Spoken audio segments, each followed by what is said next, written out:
passenger volume, it's the US's largest international airport of entry. And in just Terminal 4 alone, that equates to almost 1,000 bags an hour. And in those suitcases, there's a lot of stuff, some of which isn't allowed into the country, including 120 pounds of food per day. So what happens to all those confiscated items anyway? You'll generally see two kinds of CBP officials at airports: officers like Steve and agriculture specialists like Ginger. Their job is to find, seize, and destroy millions of items each year that don't belong in the United States. It's a big job, and sometimes it requires a sidekick. A sidekick on 4 legs. This is K9 Spike. Look, Spike. He is an 8-year-old Belgian Malinois. I've been his only handler from day one. He's trained in narcotics. During the duration of our career, probably seized over 400 different seizures. CBP officials like Steve identify high-risk individuals trying to enter into the U.S., as well as drugs and firearms. And because these are such high stakes, dogs like Spike are trained in a special way, in what's called passive response, meaning if they sniff out drugs, they don't scratch, they don't bark, and they don't make a scene. They sit.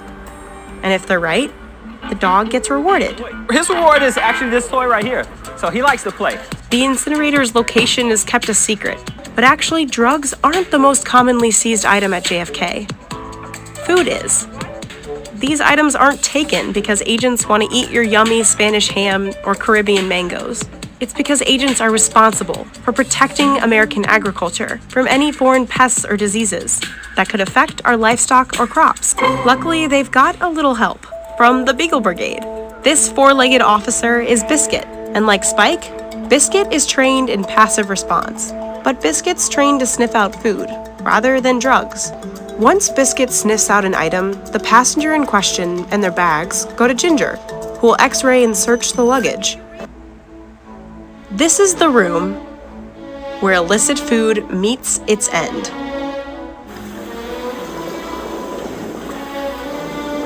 This is our grinding machine. This is what we'll generally use for fruits, vegetables, that kind of commodities. It is called the Muffin Monster. But before Ginger can send a piece of fruit down the Muffin Monster, she cuts it open, squishes it, and inspects it. She's looking for evidence of diseases, insertion points for insects, and exit points for larvae. If she finds a little bug, like this one, she neutralizes the pest risk and sends it to the U.S. Department of Agriculture for further investigation.